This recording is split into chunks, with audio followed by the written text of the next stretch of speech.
All right, our official introduction. Hi, everyone. I'm Megan Ramos. I'm joined here by the incredible Dr. Terry Lance and Heather Shuker. Heather, Terry, how are you doing today?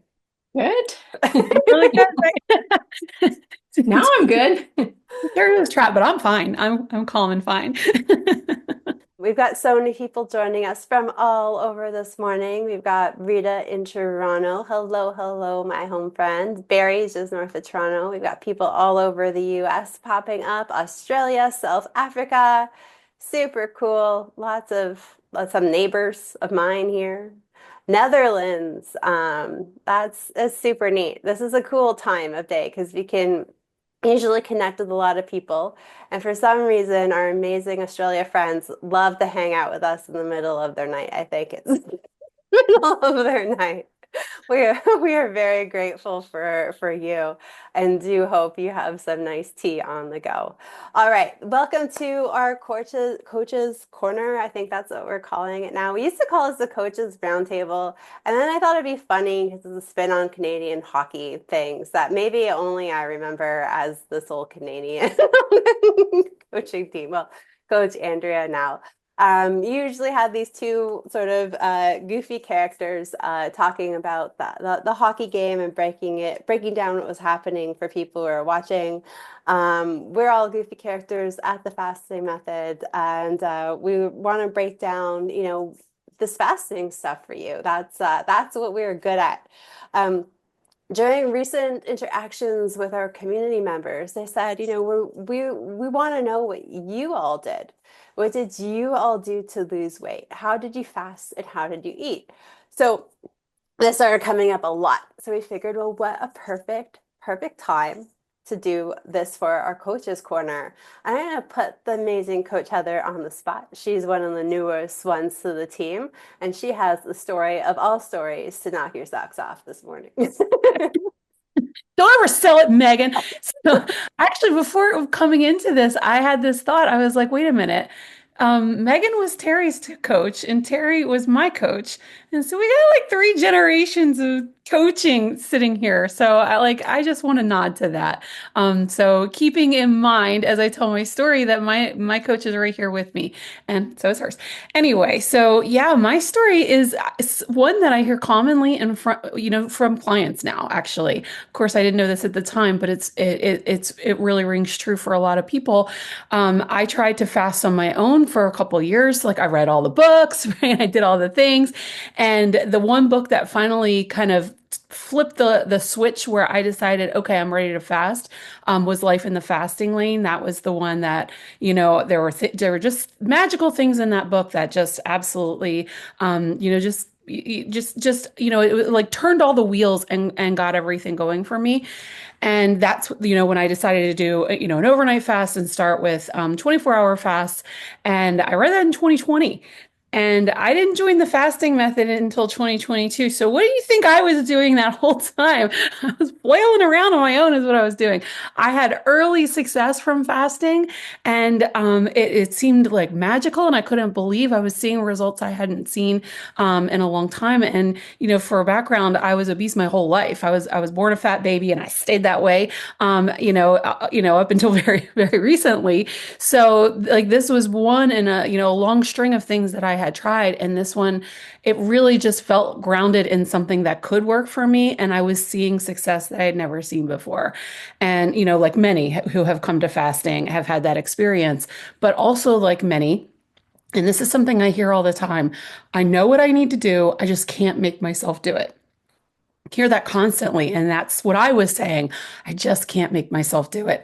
And the other thing was I was doing these strings of OMADs, these 24-hour fast one right after another, and it turns out that that's not a great protocol, which I learned pretty much immediately upon coming to the fasting method. So what happened, right? So I was studying obesity while I was getting my nursing doctorate, and in the research, I found that intensive lifestyle intervention, which is basically having a community and having, basically somebody looking at you, paying attention to you, for accountability and support.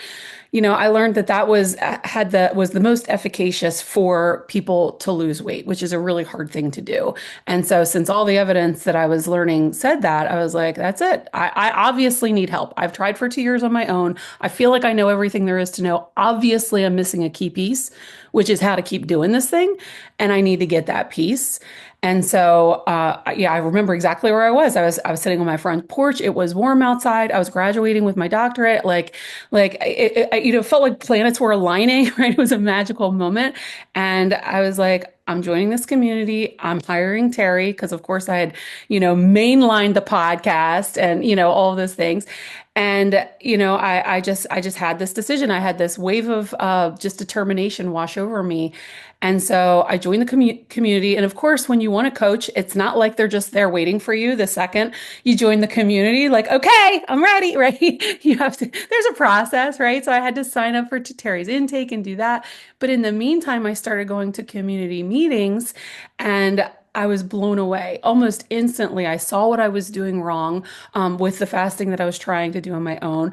I had this amazing, feeling of connectedness because when you're fasting, you have all of this experience where you're out with, in the world with people going, what do you mean you're not eating? What do you mean you're eating that way, right? And so it's like everyone is working against you to not do what you're doing, what you think is right.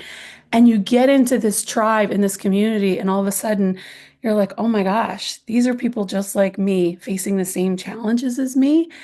And I'm not alone. Here's my people.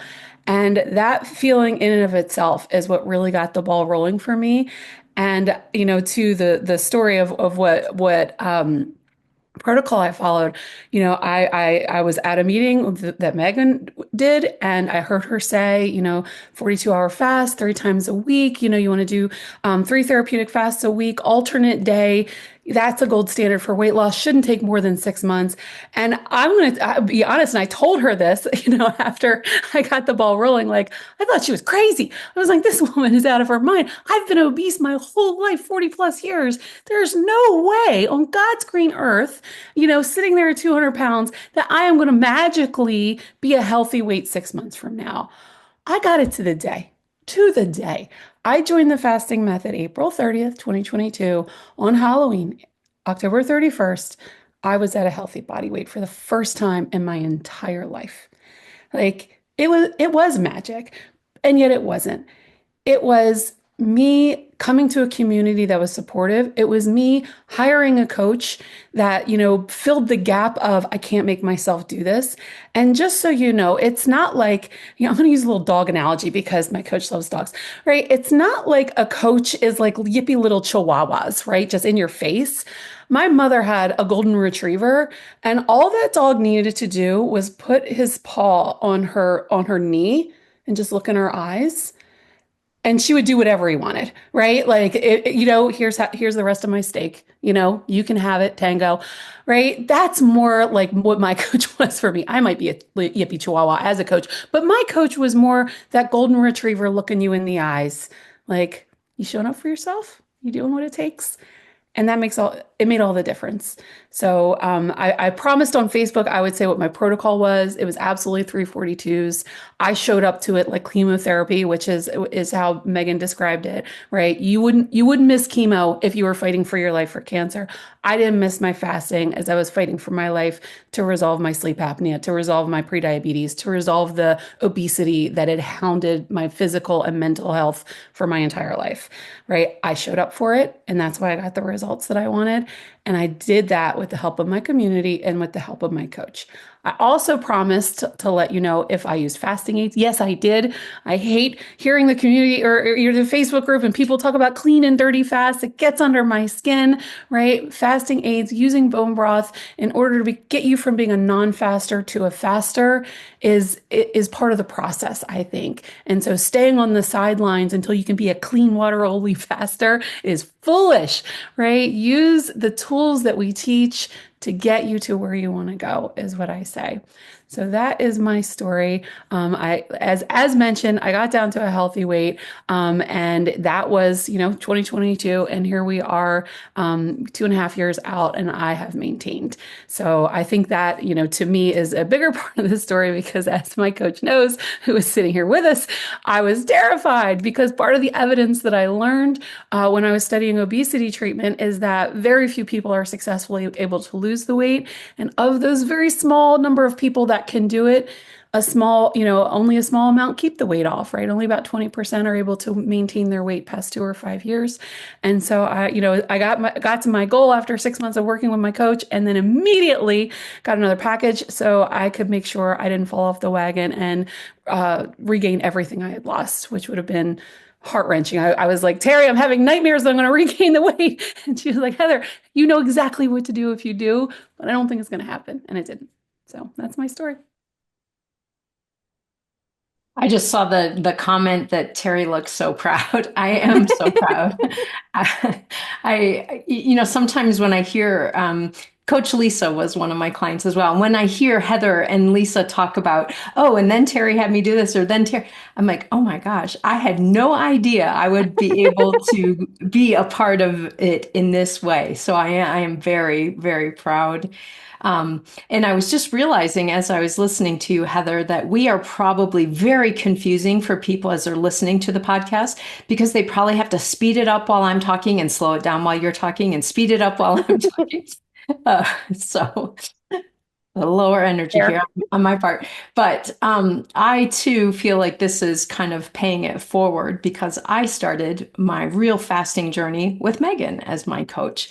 And interestingly, Megan also encouraged me the 342s based on what was going on for me. I had reverse diabetes, but was really struggling again. My numbers were inching up, and my eating was kind of getting out of control again, even though I was still doing primarily low carb or ketogenic. And so I started working with Megan. And one of the things that I always love to tell about while I was working with Megan, kind of like Heather, I thought too, like, what in the world? She thinks I can go 3 days a week with no food. I mean, come on, I'll do something, but that's insane. But when Megan tells you to do something, you jump. And so I'm like, okay, I'm just going to go there. And so I started on the 342s. And people always ask, well, how quick did you notice a change? Because seems like most people in the weight loss world want to see instant change. I want to eat better today and lose 15 pounds. And I can guarantee you that's not how it happened. And I wish I had kept a journal so that I could tell you precisely. But I remember being a couple of weeks into it, maybe 3 weeks in, thinking, I think this woman's a little bit crazy. She told me to do all of this fasting and nothing's happening. But I'm going to keep going because I have to go to another meeting with her. And, I'm going to tell her I'm still doing the fasting. So I did it. I think it was around week 5 that I really started noticing, my pants are getting looser. And I was not one big on weighing regularly, but I could start to see the difference in my clothes. My blood sugars were coming down significantly again, felt so much better about that. And at the time, I would say like a stint of fasting because I started with her in October and then I had a trip planned for the holidays and at Christmas time. And so I did 10 weeks of 342s. And again, if I had paid attention to those first 3 weeks to determine if I was going to do another one, I would have stopped. And instead, I lost 22 pounds. And my blood sugar went back to where it should be. And so I'm like, okay, maybe she's on to something here. Maybe this coach I started working with actually has some really good insights. And so then I went on my trip and I kept eating the way I eat, but I wasn't fasting. And I came back and then I periodically would do stints of fasting where I didn't do it for 6 months at a time or 2 years at a time. I would maybe do 10 weeks and then back off some and then go back in for 10 weeks. So for me, fasting has been kind of a pulsing thing where I go into it for a while and then I come out of it for a while. While I'm out of the more therapeutic fasting, I'm still focusing on the TRE or eating only meals because that's a big trigger for me. If I start eating between meals, things start to get very slippery. So I'm more of a I do stints of fasting, like I can't even think of what they were called, but like a sprint. I'll do 10 weeks of it and then back off from it, and then do 10 weeks of it and back off. So that's been kind of my journey. And it's been fascinating going from being a client to being a coach. And many of you who are here know that my background is as a psychologist. And when I joined the fasting method, I let my private practice go. And I loved being a therapist. I really loved that work. But Megan's like, "Do you want to come work for us?" I'm like, "Sure, of course. Let's make this happen." And I don't think I knew at that time how much I was going to get to use all of the knowledge and skills that I had learned to be a therapist, to be a coach. Because as Heather said, it's not just the fasting knowledge that really gets us there. It's the mindset, it's the habits, it's the behavior, it's the identity that we create. And so it's been a kind of a wild ride for me to get to continue that work that I loved, but now in this area that I'm so passionate about and want for people and can reach more people. I was limited to people who lived in my town at the time. So this has been a great journey for me. That's so cool to listen. I know I've heard both of your stories before. I've been a little involved in each of them to a certain extent, but it's always so cool to listen to them again and just amazing to hear. And most of you who are here have heard my story to death, so I'm not going to beat it with a dead horse here. But a couple of things I've seen pop up, like, was this an easy journey? Was it a perfect journey for all of you? And I think people expect that of us as coaches. And so I'm going to share some funny Megans. We've got a large contingency of Ontarians here. I used to drive to Rexdale. I worked in Scarborough. I lived in Caledon, and I would drive to Rexdale. There's enough of you on here that know that geography to eat fast food in secret when I would have a breakdown day because I didn't know how to cope with emotional eating yet. I can't tell you the number of days I was going to have one last like meal day, like I was going to prison or something, like one last like hurrah, and then I was going to be good for the rest of my entire life the next day. Like what BS? Like we all know that's total BS.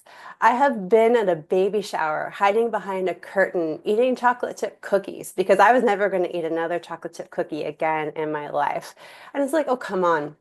So, in a lot of ways, I might have helped Terri with her blood sugar and her weight loss, but a lot of Terri's skill set really has helped me.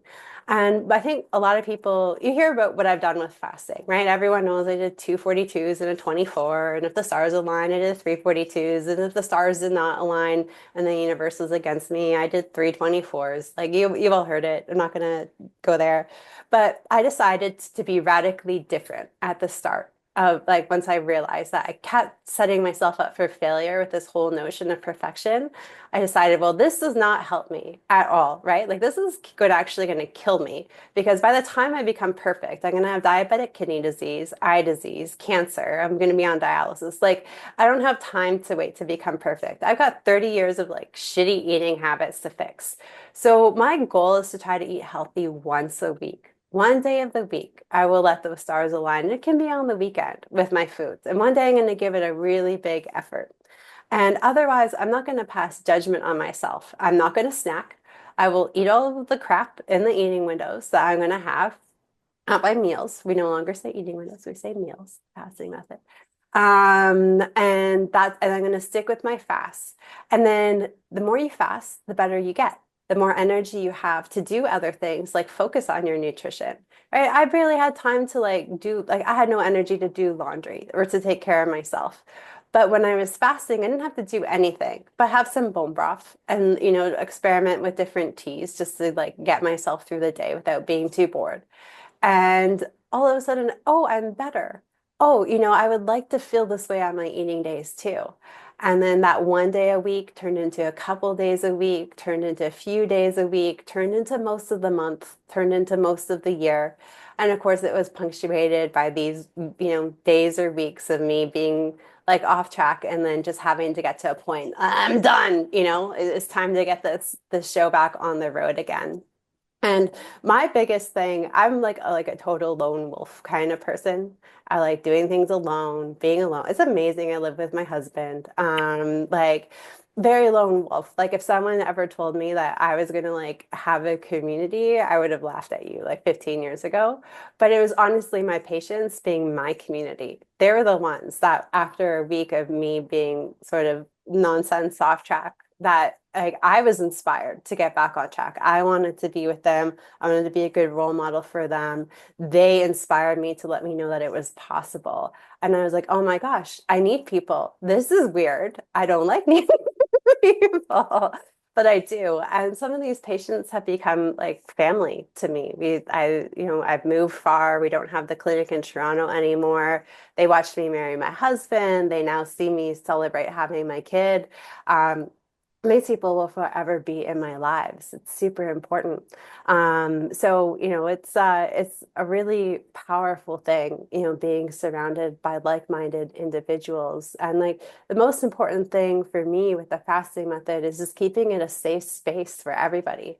There's no right or wrong way to do anything. And our coaches are here to help kind of guide you, right? Maybe you are doing too many 24s. Here's the information about why that's maybe not a good idea. But if you want to do 24s, like this is how you can really rock it and make it work. And there's no right or wrong way to do anything. And I just want to emphasize Coach Heather's point about this clean and dirty fast stuff. We see it. We see it all the time. My heart breaks. I want to like message each one of you and like have a conversation that you don't need to put this pressure on yourselves. And I always share, we've had these clients that have lost like 150 pounds, 160 pounds, that have experienced visible benefits of autophagy and have had their morning cup of coffee and their evening cup of bone broth. They sure does it take you out of that magical autophagy that everyone's trying to get for a short period of time. A short period of time in 36 hours. 36 hours is a long period of time. There's a lot of good stuff, a lot of autophagy happening, and sometimes having that cup of bone broth keeps your glucose in a good place, especially if you're a woman going through perimenopause or menopause and you're struggling suddenly with some low glucose due to sex hormone changes. Sometimes it can help really keep those adrenal glands afloat when you're under a lot of chronic stress and make it possible for you to lose weight under chronic stress. How freaking cool is that, right? Now, there's a lot of benefits to this. And I think at the fasting method, this is what we really try to help clarify. There's no right or wrong, but there are strategies to this stuff. And that's what we really try to help guide people with. So I hope that helps everyone. All right, let's take a few questions before I have to actually go and feed a crazy toddler kid. Do you want to take it? Maybe we'll each do a couple of questions this morning. The first question is, should I fast every day or mix it up with regular eating? Heather, I know you're you're here. I have a very strong opinion about that. Fasting every day is not something that I would recommend. I would recommend time restricted eating every day, which if you think of that as fasting level one, right? 2 or 3 meals per day without snacking and grazing in between, that is not a shabby place to start. So if you consider 16/8 as in the vernacular fasting, then okay, that level you could do every day. Otherwise, highly recommend alternating. The mistake I made, like I said, I did 1 meal days over and over and over again. I think I tanked my metabolism. I started gaining weight on that protocol, which seemed just demonstrably unfair. How could I possibly be gaining weight by only eating once a day? You can if you do it for too long. So if you're going to fast, alternating 3 or 4 therapeutic fasts a week is generally what I talk about with trying to reach with my clients, and that shouldn't be strung in a row. You can string some in a row, but in general, when you have a fast, it should be broken up with a 2 meal at least or 3 meal eating day. Thank you, Heather. All right, what do we got next? The next one says, I've lost 30 pounds in the first 2 months and haven't lost anything in the following 3.5 months. How can I get past a plateau? Maybe we can each share one of our favorite plateau busting strategies. Terri. Wow. And so many things that people do. One of the things I encourage people to do when they've reached a plateau is just really look at what's been happening. How, are they eating foods that work for their body? Have they not been adjusting foods and, have just been kind of relying heavily on the fasting? Because that might be the thing that they need to start looking at, the hormonal response to the foods that they're eating. I also encourage people to then look at things like stress, sleep, all of those other pillars that support our fasting and good nutrition to work. And sometimes people, as Megan kind of joked earlier, sometimes the stars align and everything is great for a little while. And then real life really kicks in. You're not getting good sleep, you're high work stress or family stress or health crises in your family and things, and the same behaviors don't get the same results. So I encourage people to, again, look back at their nutrition and see how that's going, and then also those other supportive pillars. How is your sleep? How is your stress level? Sometimes this sounds weird, but sometimes it's because people are over exercising. They're putting so much stress on their body because they figure I better exercise a lot, because we all know eat less, exercise more. So they start going overboard with that. So start looking at the bigger picture of the lifestyle to see if it's supporting this weight loss to continue. So that's my first place that I start with people. What about you, Heather? Yeah, so of course, a lot of the same things that Terri was talking about is, but I love to say stress management is weight management, so that is always where I'm looking. But when I have clients that hit plateaus, the first thing that I do is ask them to track for me. Like, oh, can you just track for a week or two? And it is so diagnostic, self-diagnostic. It's very rare that, someone will track for me and I have to tell them what they're doing wrong. Usually I'm like, I saw what you sent me. What did you think? And they're like, I know you don't have to say it, right? So it is a really kind of a really good mirror about what might be getting in the way. And then the other piece that sometimes clients don't want to hear either, depending on, and of course, I don't know this person's starting point, but sometimes, in order to get bigger results, we need to take bigger action. And so sometimes we can get pretty far with our fasting dial turned down a little lower. And sometimes we do need to turn it up a couple notches. I have seen plenty of clients do really well with TRE, 16/8, right? 2 meals a day or 3 meals a day. And then it works for a while and then it doesn't. And, that especially when there's a lot of weight to move, right? I'm a weight loss coach, so I'm always thinking about that. So definitely when you've got a big amount to take care of, you might do really well for a while and then it might start to feel a little sticky.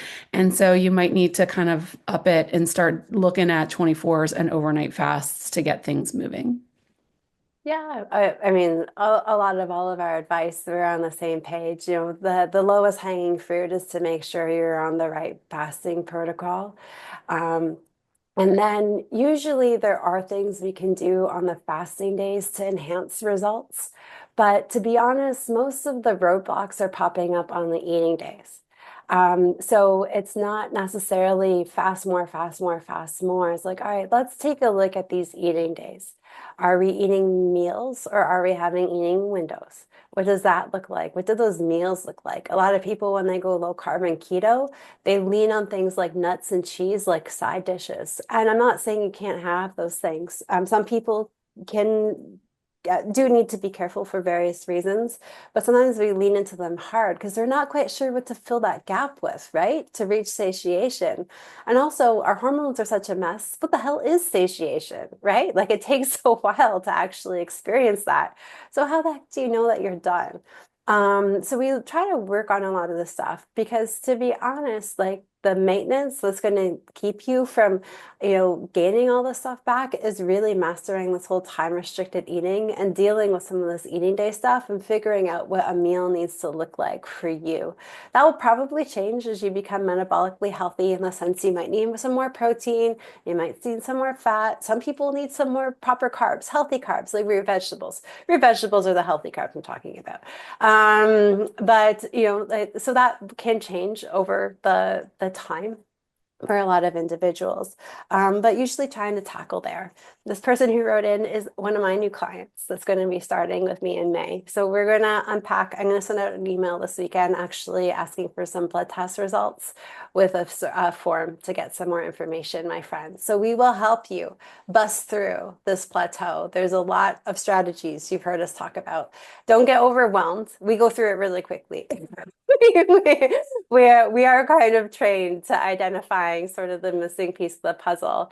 So if you are feeling overwhelmed hearing us talk, yeah, there's a lot of these different avenues. That's why it can be worthwhile working with a coach. We can help really kind of spot them when we talk to you and identify the path. So you're not thinking, oh, do I have to check off all these different boxes and investigate all these different things? We've got some skills. We'll, we'll help you navigate it. It's our job to get you from point A to point B in the most effective way and the most effective period of time.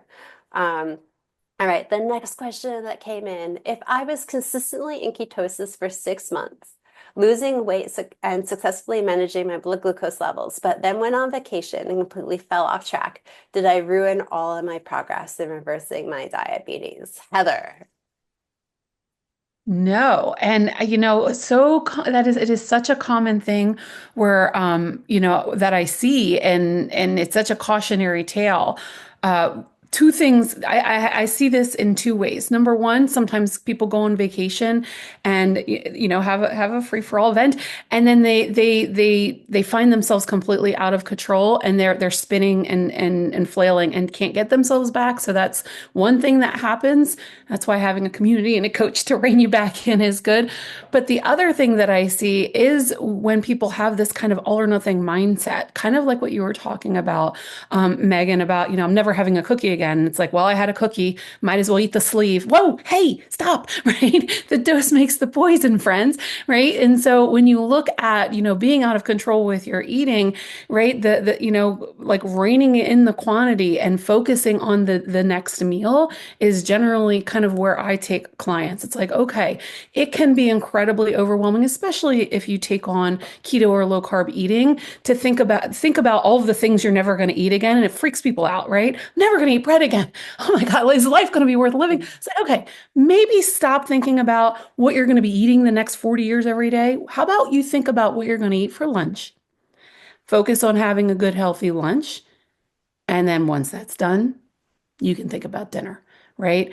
Let's stop with the catastrophizing when it comes to our meals and let's focus on the present where our power is, and make choices from that place of confidence and knowing I've done this for 6 months. Obviously, I have the tools in my tool belt to do it again.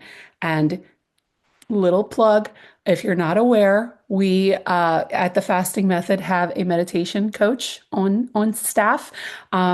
Life-changing for me. I truly believe a lot of this piece that people are missing, this whole stress management is weight management thing, learning a skill like meditation to get you out of that kind of reactive place and down into yourself where your power is can be just life-changing, with the help of a meditation coach. And we have one right in the community that does live meditations twice a week and weekly that are on demand that you can watch at your own leisure. It's been a game changer for me. Couldn't recommend it highly enough. Stress undoes everything that you do with fasting and nutrition. So, that's like we're just inundated with it nowadays for all kinds of reasons. I think my cortisol's been 9,000. That's not really like a thing, but like it's been crazy with my kid being sick this week, right? There's always something like it's just like a bad country song, kind of week. So meditation helps in so many aspects because you could be the perfect faster and perfect eater, but if the stress is high, it's going to really wreak havoc on all of your efforts. So meditating is a great tool. All right, we got time for a couple more questions, and then we got to wrap up this party until next time. The next question says, Hi, Megan. I read your book after being exasperated when nothing worked anymore. 16-8 worked pre-menopause, and then once I reached menopause, I had high insulin resistance and became pre-diabetic. Everything changed. Thanks to your amazing book, it changed my life. Thank you. I started doing 3 42-hour fasts and lost 55 pounds in 10 months. I'm 7 pounds away from maintenance. I can't thank you enough. I didn't, there's no question here. Megan's awesome. We can all agree. It's just nice, warm fuzzies. Yes, it's awesome. I should read these. I appreciate the kind words. They join the community and have a lot of benefit. I'm going to tie this into a question that is a little bit further down. I'm going to put Heather on the spot again. So our great friend here, who just wrote in, she's had great results, is at maintaining. People want to know what this is. I'm doing 2 workshops this year. I don't know the months. We'll send you some information about how to get to maintenance, like when you're close, and then what to do once you're there. But Heather, they want to know, what have you done to maintain? I've seen this pop up in the Q&As all over the place. What has been So your strategy? there's no rocket science to this, right? I do what I preach over here. 2 or 3 meals a day is what I eat on a regular basis. I do not snack. I do not graze. And, I also mentioned on Facebook that I mentioned my diet. I do eat a very low carbohydrate diet, right? When I first started fasting, I thought of it as a magic eraser. You can eat whatever you want and fast. And then lo and behold, that's not a really healthy way to approach this really powerful tool. What we're trying to do with fasting, and with the community and with this lifestyle change process is get from being eating in such a way that led us to poor health to such a way that can maintain good health. So I truly believe at the core of maintaining good health is a healthy whole food diet, and I do follow that. And so 2 or 3 meals a day, healthy whole food diet. I am a regular walker. If you follow me on social media, you will see me out in my woods that are right by my house. And I one more time. I have become a regular meditator, and I do think that that's helping, but that is relatively new. I can't really attribute most of my maintenance success to that. I think it's good TRE, healthy eating, and movement. Thanks, Heather. All right. The question of 2024, 2025 is protein. Not Um, it. Not going to answer this. I think that's the question of every year. every year. I'm always concerned about my protein intake when I fast. I'm 62 within 10 pounds of my goal. I do work out. Luckily, no health issues except muscular hip replacement. I have not had any caffeine this morning. And so I lost muscle mass during a 2-year period of being sedentary. Terri, do you want to tackle this with me? So I do a little quick and easy guide about protein using some numbers that you've shared, Megan, or using some ways to figure it out. I know a lot of people are in like keto groups or muscle building groups, and there's always a formula. Weigh yourself on a Tuesday, stand on your head, multiply by 0.7 or 0.2 if your hair is brown. It's like so complicated. So I don't pay as much attention to those very specific calculation kind of figuring it out. So I go by a guide, Megan, that you had talked about at some point, and I probably extrapolate a little. But for most women, I think of 75 to 90 grams of protein per day. Depends a little bit. Some of my clients are 5 foot tall, so yeah, maybe they need a little less. And then for men, like 120 or so grams of protein. And for people in the US, this always gets confusing, grams and ounces and all these things. So I do a little shorthand. And I think I can do this for people who are not in the US and don't use ounces as well. But I think of one egg, or 1 ounce of meat has about 6 or 7 grams of protein. So now I do a little math and I think, okay, if I want to get 90 in a day, that means 13 of these units. So 13 of, a combination of eggs and ounces of protein. Now, this is my example is for folks who eat animal protein, but those of you who don't, you would just extrapolate this. And then for people who don't use ounces, I think it's 28 grams of a weighing of a piece of meat. 28 grams yields about 6 to 7 grams of protein. So for me, I was an English major. I don't do complicated math. I just keep that little simple kind of math computation. So if I'm eating 2 meals, I want 6 or 7 ounces as kind of my target. But I'm also not someone who weighs every single bite. I start to learn, what does 6 ounces of salmon look like?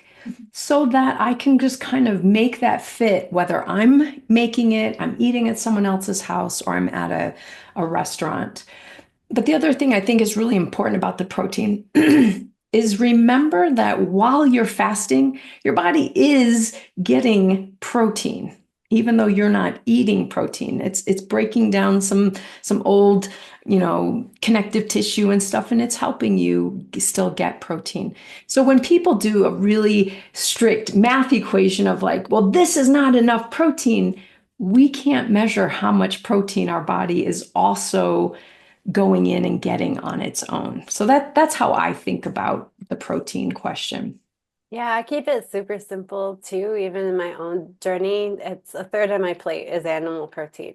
Any plant protein or anything extra that comes in, or any other animal protein that I might have, like if I put like some like pancetta on Brussels sprouts or something like that, that's bonus protein at the meal. Even I've worked with people as low as 9% body fat who are pro athletes, and their entire livelihood depends on their physical conditioning, and maintaining that lean mass. And when you're that low in body fat, well, you lose a little lean mass when you fast, yeah. But then you re-enter the refeeding cycle. And because you've been in a fasted state and not just this calorie deficient state, but an actual fasted state, you have this magical nervous system response entering a fasted state. It's called we have a sympathetic nervous system response, but at a healthy level, and we produce these amazing counter-regulatory hormones that maintain our metabolic rate, that pump out human growth hormone.